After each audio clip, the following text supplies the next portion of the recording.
bienvenidos una vez más a este estudio del Evangelio de San Juan. Aquí su hermano y servidor Peter Rivas de Calvary Chapel El Monte, con ustedes, muy entusiasmado de poder continuar este día, ¿verdad? En este capítulo 7.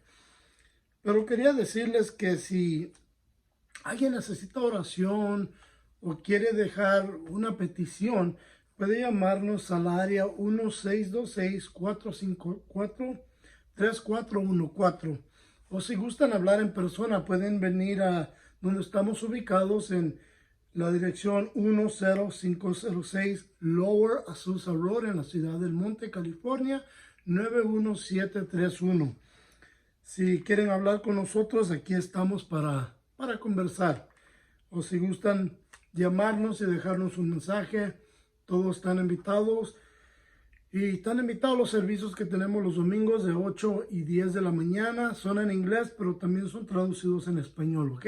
Si alguien gusta venir, vengan. No importa si andan crudos, cáiganle. No le hace, ¿ok? Vengan. Pero antes que nada vamos a orar.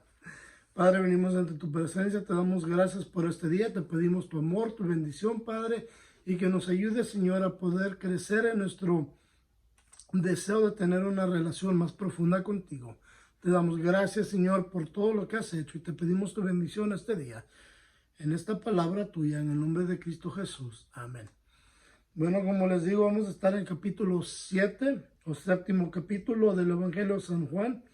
Vamos al versículo 1 donde dice: después de esto andaba Jesús en Galilea, pues no quería andar en Judea porque los judíos intentaban matarlo. Primeramente, quiero que entiendan algo. Galilea y Judea tuvieron dos distintas administraciones.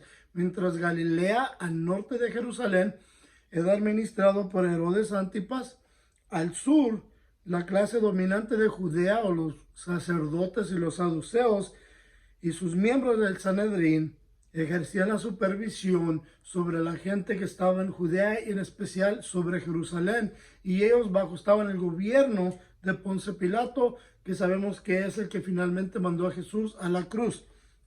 Entonces quiero que entiendan algo. Mira lo que dice. ¿Por qué es que no quería ir Jesús de Galilea a Jerusalén? Porque los judíos intentaban matarlo. ¿Quiénes son los judíos? Los judíos son los sacerdotes. Está hablando de la gente religiosa que tiene deseo de matar a Jesús. ¿Pero por qué? Porque Jesús, sus palabras, tienen poder y autoridad para traer convicción a nuestro corazón, para que nosotros podamos tener un cambio, ¿verdad? Un nuevo aspecto, un nuevo ser, a través de la gracia y misericordia de Dios. Pero el hombre religioso usa la intimidación, usa la ley, la policía, la intimidación de arrestarte, de castigarte, encarcelarte, simplemente si deseas ir en contra de ellos. Como lo vemos en los Estados Unidos ahorita en el gobierno de California, el gobernador ha intimidado a muchas iglesias que si abres tus puertas te vamos a meter a la cárcel. Bueno, cuando un gobernador o una persona en su autoridad, en esa capacidad, empieza a amenazar a la iglesia, entonces tenemos que dejar de seguir Romanos 13, donde dice que nosotros nos sometemos a la autoridad del gobierno, pero cuando el gobierno está yendo en contra de la palabra de Dios, entonces traemos resistencia. Nuestra resistencia no es como los que traen caos, ¿ok? No, es una resistencia tranquila, pacífica, es una resistencia de oración y petición ante el Señor, y abrimos nuestras puertas y lo hacemos todo cuidadosamente, como lo hemos hecho. Entonces, no dejes de pensar que un día el gobierno van a intentar matar, si es necesario, a los cristianos como nosotros por predicar el evangelio. Porque eso es lo que ellos usan, la intimidación y el temor para mantener su poder. Y dice, estaba cerca la fiesta de los judíos, la de los tabernáculos. Entonces habían dos fiestas anuales que eran gravemente innecesarias para todos los varones judíos que asistieran a Jerusalén a esta fiesta. Primero es la fiesta que se celebra en la primavera, que es la fiesta de la Pascua, y segundamente es la fiesta de los tabernáculos, que conmemoró la experiencia de Israel en el desierto. Y esta En este momento, en esta celebración, se celebraban por 8 días, donde los hombres judíos construían y pasaban tiempo en casetas, ¿verdad? O casitas de refugio construidos con ramas. Y lo hacían en el desierto, a veces arriba de los techos de sus casas que eran planos. Entonces, esta celebración se celebraba en el verano. Y esta celebración está aquí ya llegando. Y mira lo que dice el versículo 3. Y le dijeron sus hermanos, sal de aquí y vete a Judea para que también tus discípulos vean las obras que haces. Porque ninguno que procura darse a conocer hace algo en secreto si estas cosas manifiestas al mundo. Dice, ni aún sus hermanos creían en él. Quiero decirte, muchas veces las enteras ciudades se vaciaban para ir como un grupo, como has bien dicho, en protección, como un grupo yendo a celebrar la fiesta. Y esto lo vemos también en Lucas 2:41 al 50, donde leemos así: iban sus padres todos los años a Jerusalén en la fiesta de la Pascua. Cuando tuvo 12 años subieron a Jerusalén conforme a la costumbre de la fiesta. Al regresar ellos, acabada la fiesta, se quedó el niño Jesús en Jerusalén, sin que lo supieran José y María.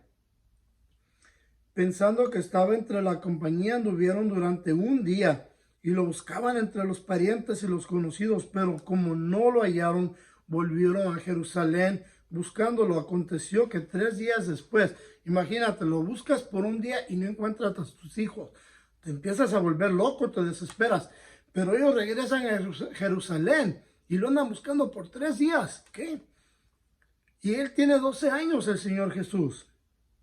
Y dice que aconteció que 3 días después lo hallaron en el templo, sentado en medio de los doctores de la ley, oyéndolos y preguntándoles.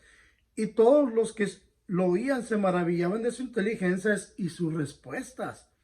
Cuando lo vieron, se sorprendieron su madre y le dijo, hijo, ¿por qué nos has hecho esto? Tu padre y yo te hemos buscado con angustia. Entonces él les dijo, ¿por qué me buscáis? ¿No sabéis que en los negocios de mi padre me es necesario estar? Pero ellos no entendieron lo que les decía. Es maravilloso que Jesús a los 12 años está dejando a los doctores de la ley, a estos hombres estudiados, maravillados de sus palabras y de sus preguntas. No pensarías que uno diría, ¿sabes qué? Este muchacho, este morro, me lo voy a llevar como estudiante, como un alumno, pero no es lo que pasa. ¿Por qué? Porque en realidad no había ningún hombre que podía enseñarle nada a Jesús, como vamos a ver en un momento.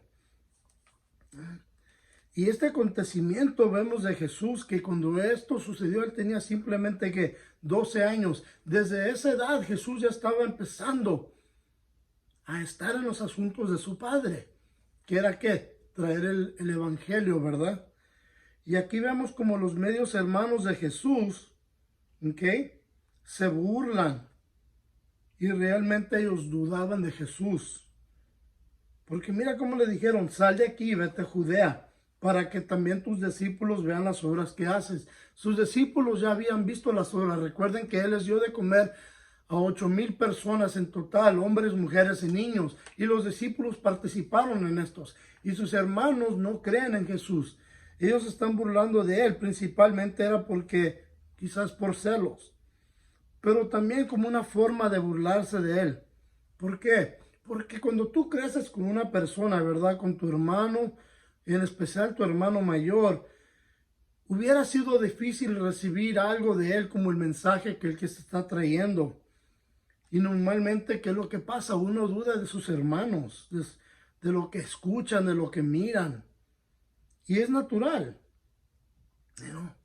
Esa es la verdad y la realidad. Unas cosas de las cosas más difíciles que yo he aprendido a través de estos 20 años de ministrar en el Señor es como alguien que te conoce íntimamente, ok, no sexual, sino que personalmente.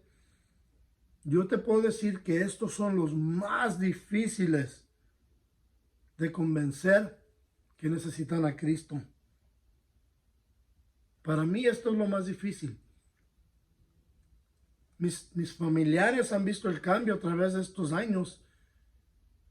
pero todavía no caminan con Cristo fielmente.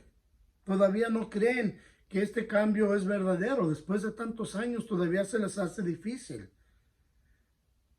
Pero yo entiendo que con el tiempo todo esto puede ser resuelto. Puede ver el cambio.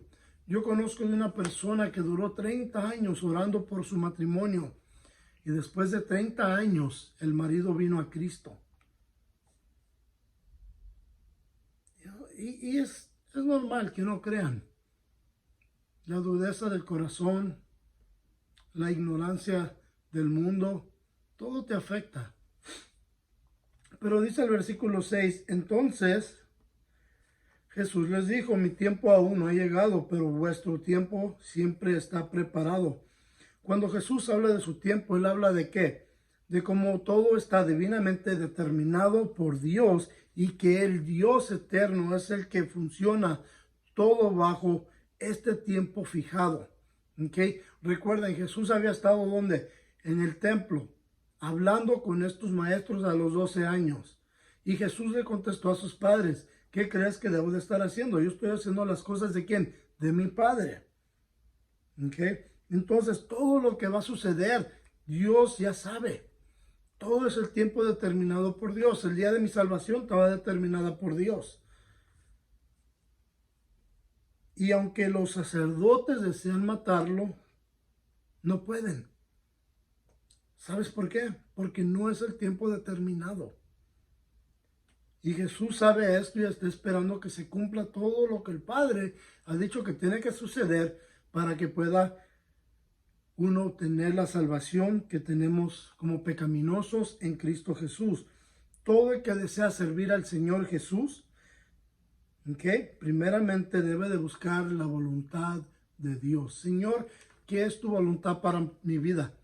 Yo le pido, Padre eterno, revélame qué son tus planes para mi vida.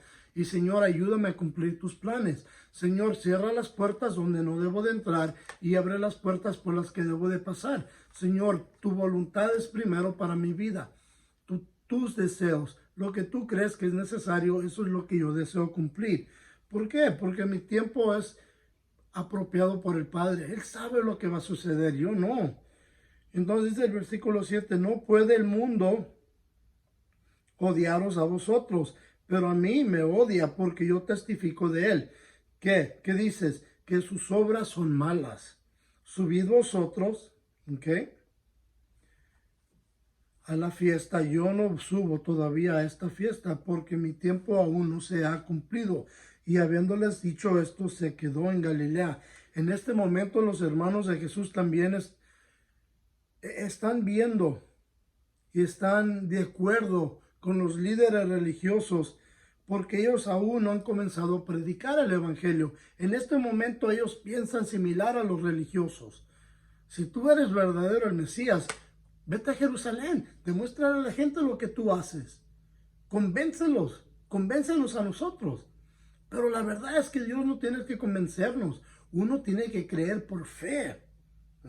Y cuando ellos miren a su hermano crucificado y a su hermano resucitado, que está viviendo de nuevo en la resurrección, resucitado, ¿verdad? Entonces ellos van a creer y se van a convertir completamente.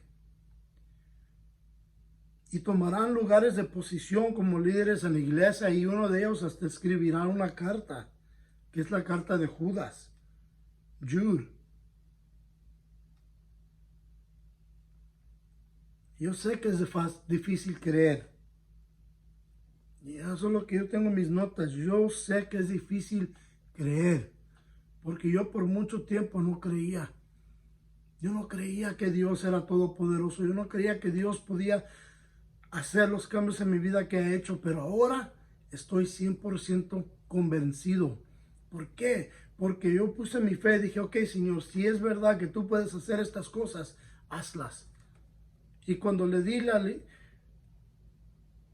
libertad para hacer los cambios que eran necesarios en mi vida, Él hizo los cambios que eran necesarios en mi vida, que impactaron mi ser, que impactaron mi fe y me ayudaron a crecer más.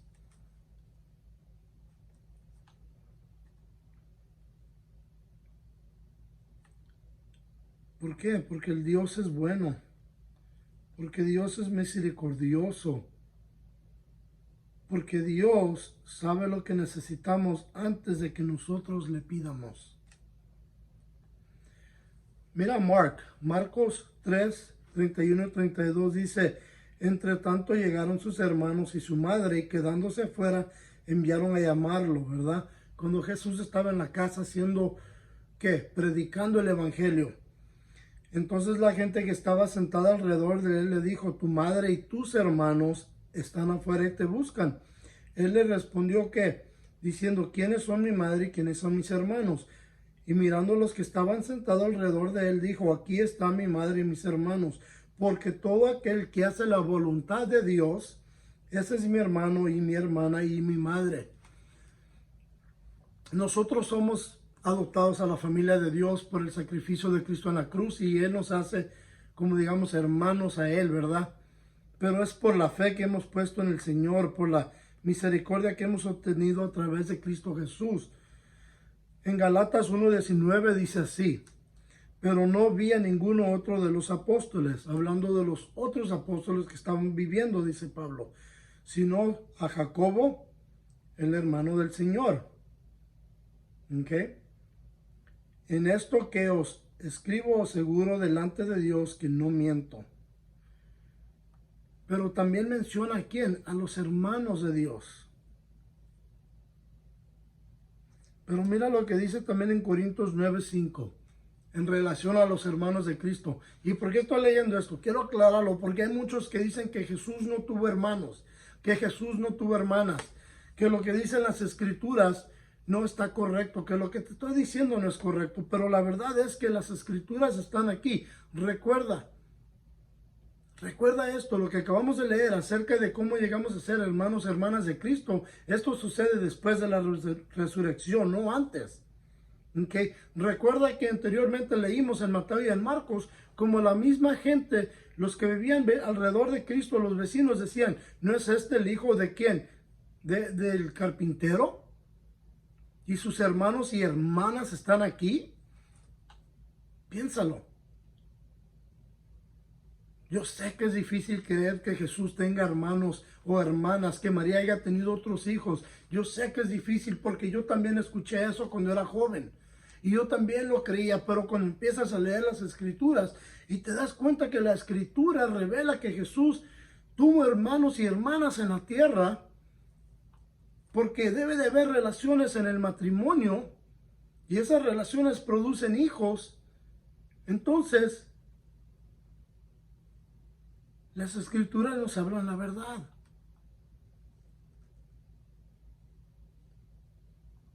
Escucha lo que dice en Corintios 9:5. Este es Pablo el apóstol, testificando acerca de los hermanos de Jesús. Dice, ¿no tenemos derecho a llevar con nosotros una hermana por esposa? Y eso es muy, muy importante, una hermana en la fe.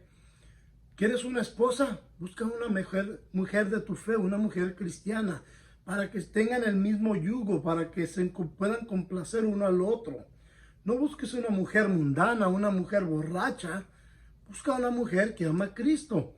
Porque cuando tú tropeces y tú estés débil y te sientas debilitado por los pesares de la vida, ella te va a ayudar a levantar. Al igual que si tú tienes un marido que es cristiano, cuando tú te sientes también deprimida o triste o te sientes adolorida o no sé cómo te sientas, quizá tu fe está sufriendo, tu marido que es cristiano orará por ti y te levantará.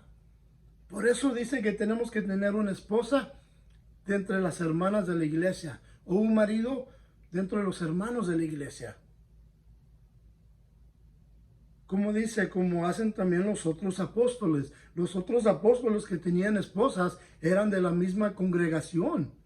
Ellos no buscaron a una mujer mundana, sino que a una mujer de la misma congregación, de la misma fe.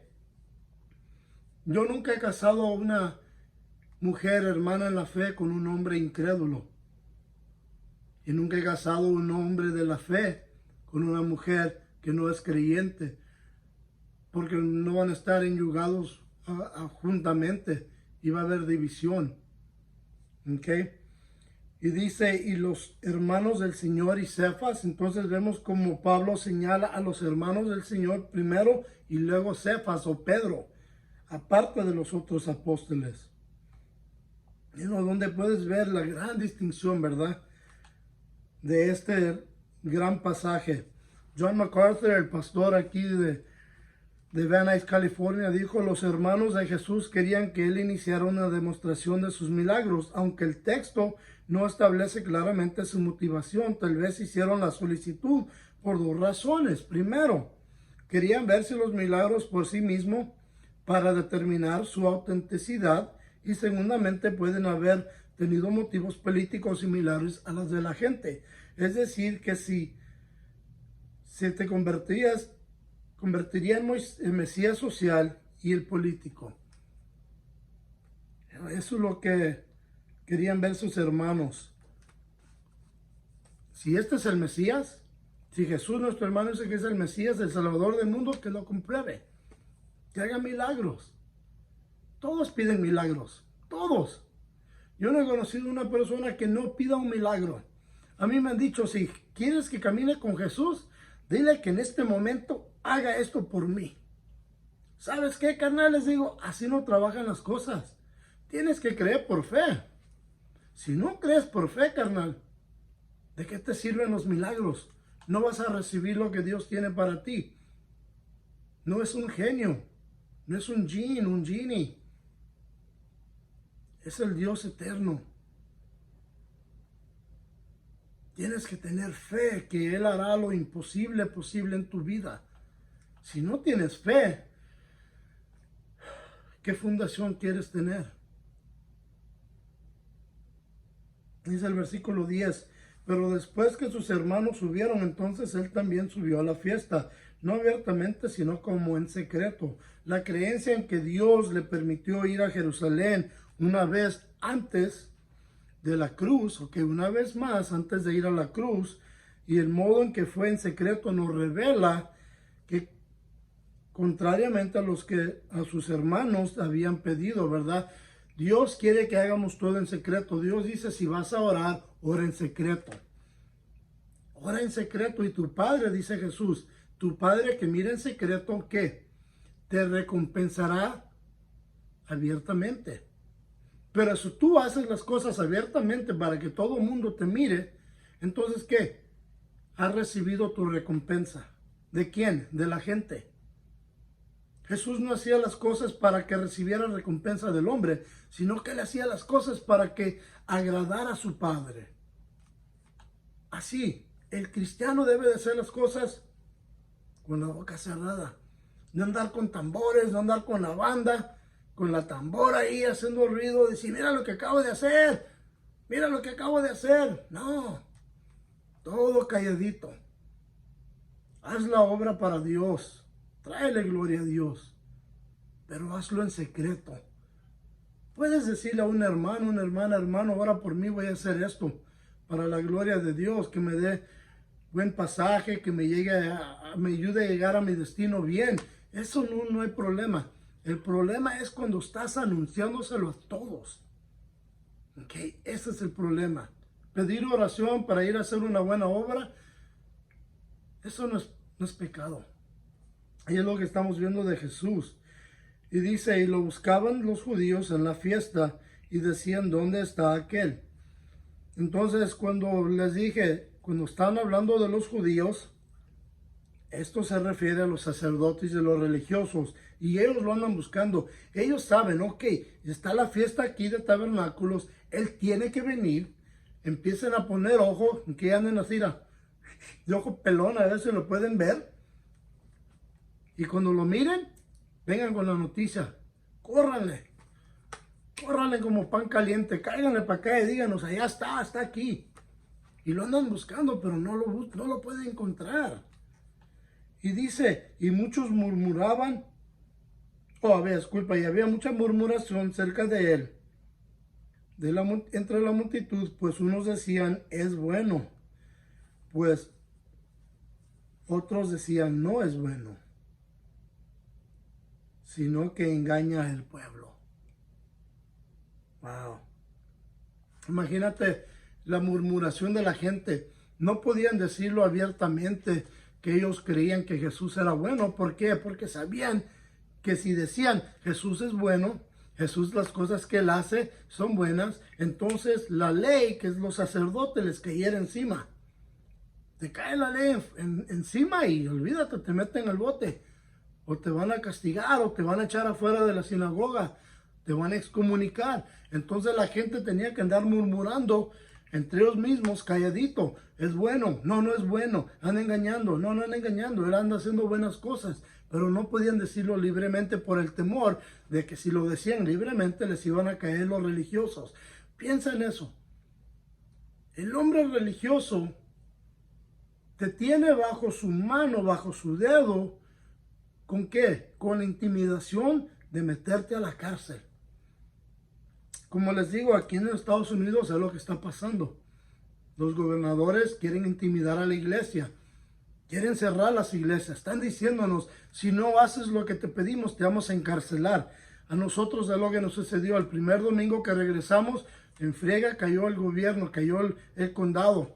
No pueden tener servicio. Es ilegal. Pero no.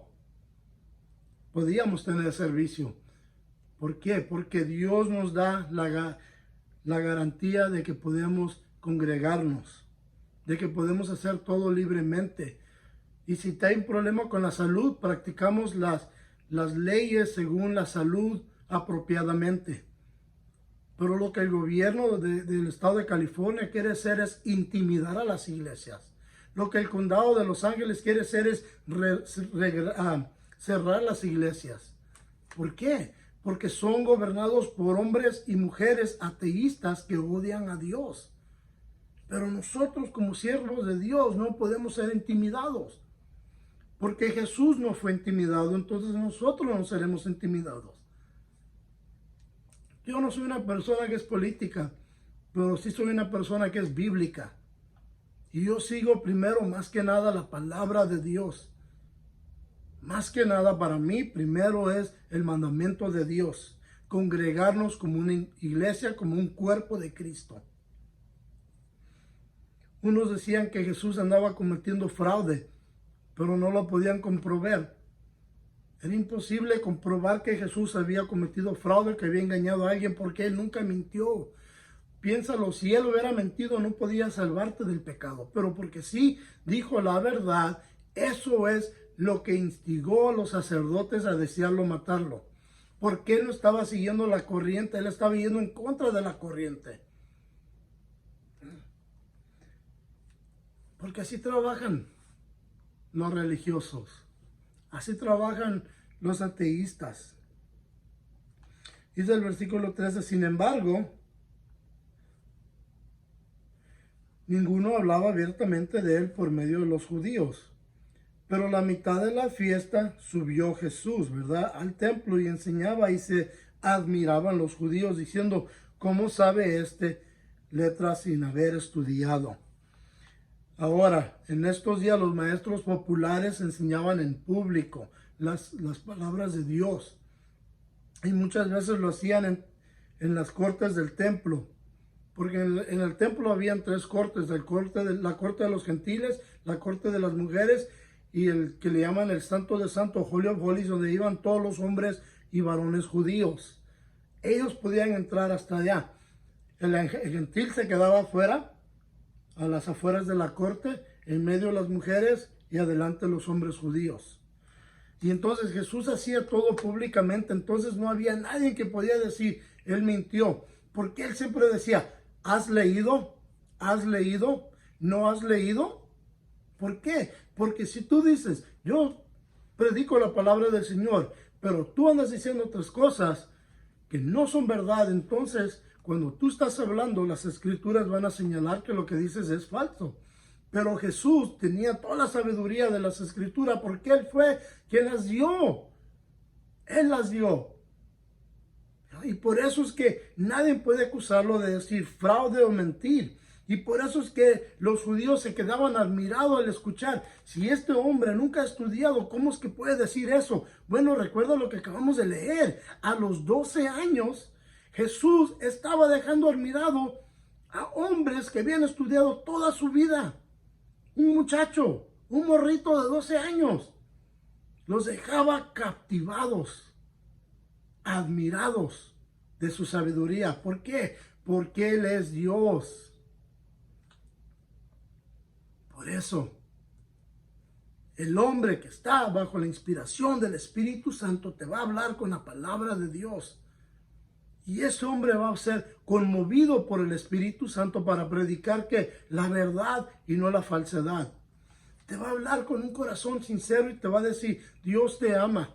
Dios quiere que te arrepientas de tus pecados. Dios quiere que voltees de la muerte a la vida eterna, de la oscuridad a la luz, de la perdición a la salvación.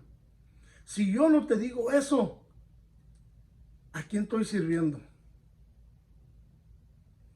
Amigo, amiga, hermano, hermana, mi petición, mi oración para ustedes es que ustedes escuchen la palabra de Dios y sean salvos y caminen con Cristo. Y que un día podamos estar en el reino juntos. Dice el versículo 16, Jesús le respondió y dijo, mi doctrina no es mía, sino de aquel que me envió. ¿Qué? ¿Quién lo envió? El que quiere hacer la voluntad de Dios conocerá si la doctrina es de Dios o si hablo por mi propia cuenta. Primero, ¿qué es lo que vemos aquí? Que Jesús sí tiene estudio, ¿verdad? Pero no el estudio mundano. Él no estudió bajo ningún hombre. Él estuvo bajo ¿quién? La guianza de su Padre Celestial. Todo lo que vemos aquí es el ejemplo del Padre eterno, del Padre de los cielos, el Padre de las luces y el Hijo imitando a su Padre. Entonces, él está correcto en decir que no es su doctrina, sino la de su Padre, porque todo procede de su Padre que está en los cielos. Es mi hijo que tengo aquí. Mi hijo está aprendiendo de mí. Y si yo no le doy la doctrina correcta, ¿le estoy haciendo bien? No, no le estoy haciendo bien. Entonces yo tengo que vivir una vida justa y recta para que mi hijo tenga una buena disciplina y un buen conocimiento y una buena fundación. Y él va a decir, lo que yo aprendí no es mío, lo aprendí de mi padre. Así trabajan las cosas. Segundamente, una de las cosas que muchos hijos hacen es, como les digo, imitar a sus padres. Y este era el método también de los judíos en estos días. Si tu padre era carpintero, tú ibas a ser carpintero. Si tu padre era albañil, tú ibas a ser albañil. Si tu padre era un criminal, más seguro que tú ibas a ser un criminal. ¿Okay? Entonces la doctrina que Jesús predica es la misma que el Padre le demostró y él imita a su Padre Celestial. Y esta doctrina se nos ha dado a nosotros a conocer. La pregunta que yo tengo para ustedes es, ¿lo imitas tú? ¿Caminas como Cristo? ¿Vives como Cristo? ¿Hablas como Cristo? ¿Amas como Cristo? ¿Oras como Cristo? ¿Bendices como Cristo? ¿Estás bendiciendo a las multitudes como lo hacía Jesús? ¿Por qué? Porque nuestros hijos lo demostrarán al mundo, si estamos caminando con Dios o no. Nuestra fe, nuestra vida es evidente en ellos. ¿Podrán nuestros hijos decir, las cosas que yo hago son las cosas que mi padre imita del Señor? Piénsalo. En la historia del mundo han habido hombres que vienen con otras doctrinas, ¿verdad? Hay hombres que dicen que aprendieron de otros. Vamos a ver. Mohammed, el fundador de la religión islámica, dijo que el ángel Gabriel le dijo que la Biblia estaba corrupta y que tenía que comenzar una nueva religión. El Islam, la religión que él comenzó, cuando él comenzó esta religión, lo hizo que bajo la espada y la muerte. Joseph Smith también dijo que un ángel le dijo algo muy similar y comenzó la iglesia mormona. Charles Taze Russell, el fundador de los Testigos de Jehová, que anteriormente se llamaban los Estudiantes internacionales de la Biblia, no aceptaba y no estaba de acuerdo con el concepto del infierno en la Biblia y comenzó su propia religión que no habla del infierno. Entonces, ¿qué tienen todos estos en común? Que ninguno fue instruido por Dios, porque Jesús habló del infierno seguidamente. Jesús no puso a nadie bajo la muerte para que lo siguieran a él, y Jesús no engañó a nadie, ni tuvo esposas como tuvo Joseph Smith. Dice el versículo 18. El que habla por su propia cuenta, su propia gloria busca. Pero el que busca la gloria del que lo envió, este es verdadero y no hay en él injusticia. Los profetas falsos tenían que ser matados. ¿Por qué? Por profesar cosas y enseñanzas falsas de Dios. Estos tres hombres que te acabo de señalar eran hombres falsos. Buscaron su propia gloria. A Dios no le agradó que la gente fuera puesto bajo la espada para que creyeran en Islam. A Dios no le agradó que Joseph Smith tomara la esposa de su hermano y otras mujeres como sus esposas. A Dios no le agradeció que Charles Taze Russell, el fundador de los Testigos de Jehová, dijera que Jesús es un Dios de segunda categoría y no el Dios creador, el Dios de la Trinidad. Esas son cosas falsas. Son mentiras de uno, de Satanás, para traer división, para traer el engaño. Te dicen, somos cristianos. No, Jesús le dijo a los hombres religiosos, ustedes son hijos del diablo, de Satanás. Por eso hacen las obras de su padre, Satanás, y engañan a la gente. En Lucas 18 al 30 vemos la historia de un hombre que deseaba conocer las cosas de Dios y viene con toda sinceridad y le pregunta a Jesús esto, dice, un dignatario preguntando, diciendo, maestro, bueno, ¿qué haré para heredar la vida eterna? Jesús le dijo, ¿por qué me llamas bueno? Nadie es bueno, sino solo Dios. Los mandamientos sabes, no adulterarás, no matarás, no hurtarás, no dirás falso testimonio, honra a tu padre y a tu madre.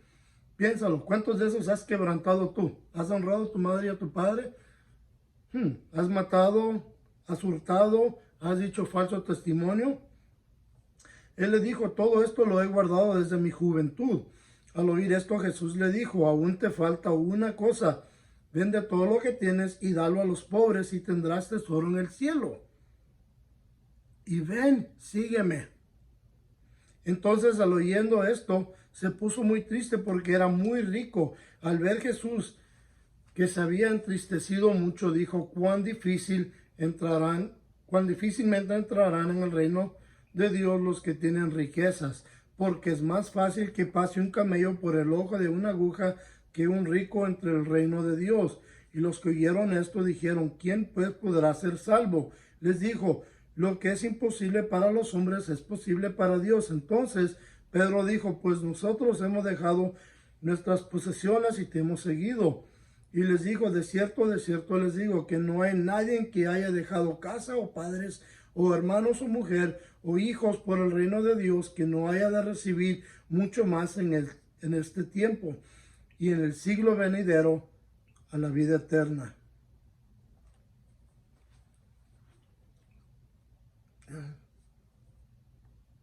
¿Tú has dejado todo por seguir a Jesús? ¿Te has deshecho de tus riquezas y has buscado la pobreza para glorificar a Dios? Tengo un hermano en la fe, se llama Obed. Él se acaba de ir a estar con el Padre este fin de semana, este sábado. Y él fue uno de esos hombres que dejó todo para la gloria de Dios. Y ahora está en la presencia de Cristo, regocijando, recibiendo su recompensa por su fidelidad al Señor. Por eso es que sentimos tristeza, pero regocijamos de que él acabó su carrera bien, glorificando a Dios. La mamá de uno de los pastores de la iglesia de nosotros, su mamá acaba de fallecer, pero ella también terminó su carrera bien. 2 de sus hijos son pastores. Los sobrinos están siguiendo los pasos de los tíos. Uno acaba de recibir su diploma, su matrícula de teología. ¿Por qué? Porque siguen el ejemplo de los padres.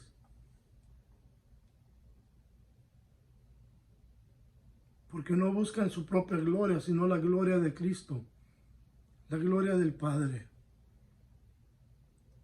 Dice el versículo 19, no os dio Moisés la ley, sin embargo, ninguno de vosotros la cumple. ¿Por qué intentáis matarme?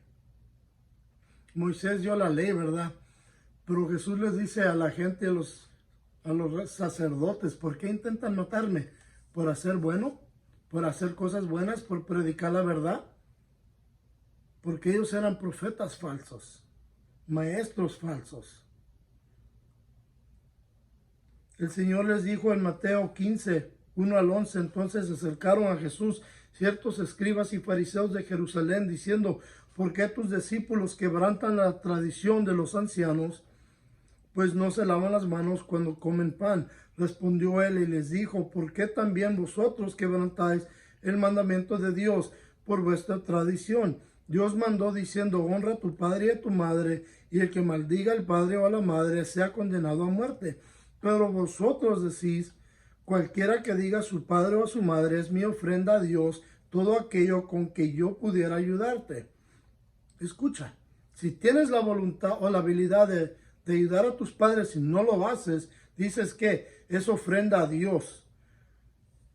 Ya no ha de honrar a su padre o a su madre, así habéis invalidado el mandamiento de Dios por vuestra tradición. Ellos ponían la tradición adelante de los mandamientos de Dios. Hipócritas, bien profetizó de vosotros Isaías cuando dijo, este pueblo de labios me honra, mas su corazón está lejos de mí. Pues en vano me honran enseñando como doctrinas mandamientos de los hombres, y llamando así a la multitud les dijo, oíd y entender, no lo que entra por la boca contamina al hombre, pero lo que sale de la boca, esto contamina al hombre. ¿Okay? Lo que está en tu corazón, lo que sale de tu boca, si es bueno, glorifica a Dios, pero si es malo, eso te contamina.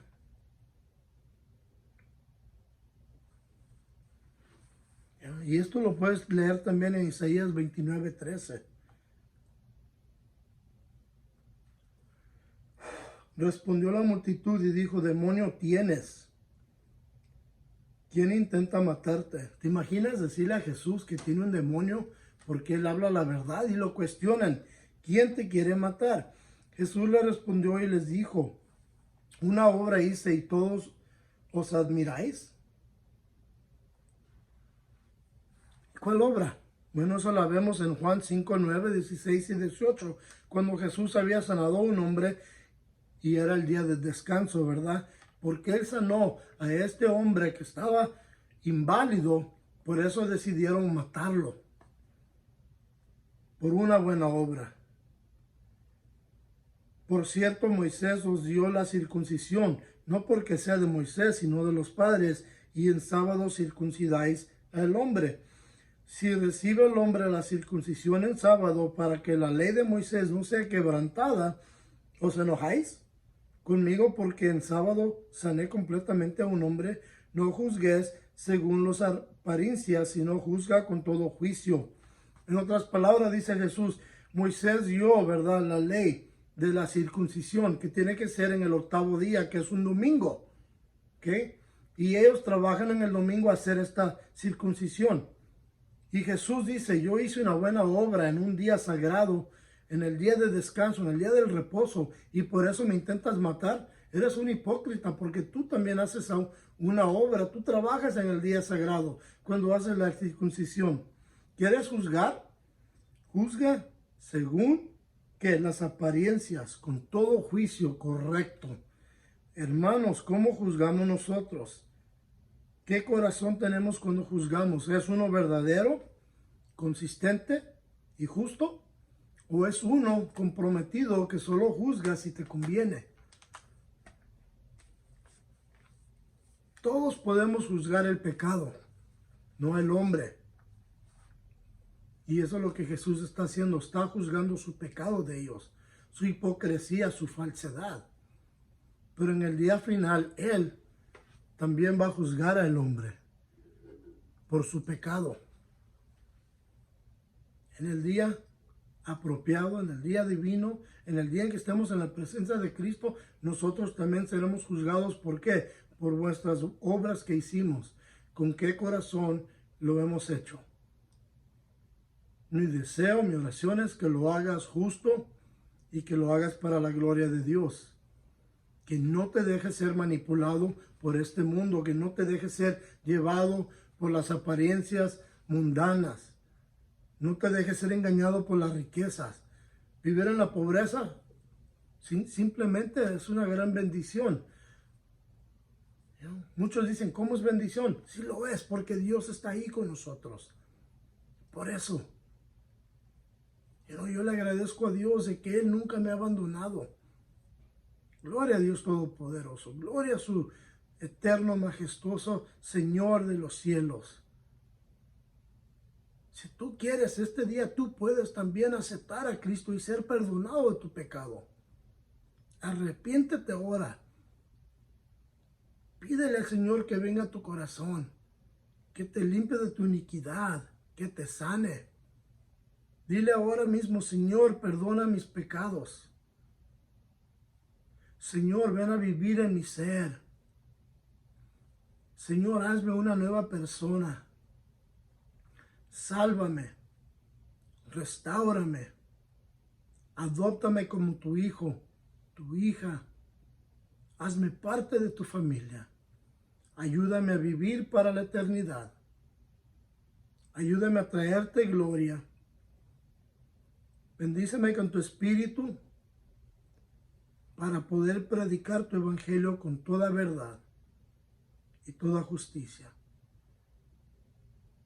Te alabo, te glorifico, Dios eterno, y te pido que una vez más que me perdones de todos mis pecados y me limpies y me laves en la sangre de Cristo Jesús. Amén. Si tú has dicho eso este día, bienvenido a la familia de Dios. Como te digo, la dirección se las di, el número se los di. Si quieren venir, vengan a visitarnos. Si quieren hablar con nosotros, llámenos. Estamos ahí para servirles, ¿ok? Dios los bendiga, hermano. Vamos a orar. Padre, una vez más te damos gracias por este día y pedimos que, Señor, bendigas a todos tus hijos, tus hijas y los lleves, Señor, en tu gloria y los lleves, Señor, en tu bendición. Te agradecemos, Padre, por todo lo que has hecho por nosotros y te pedimos que nos llenes de tu Espíritu Santo para que nos lleves, Señor, al arrepentimiento y nos sane, Señor, y nos ayude a caminar con un corazón limpio en tu presencia. Gracias una vez más, en el nombre de Cristo Jesús, te agradecemos. Amén. Bueno, hermanos y hermanas, hasta la próxima semana, si Dios quiere, aquí nos vemos y Dios los bendiga. Se me cuidan. Adiós.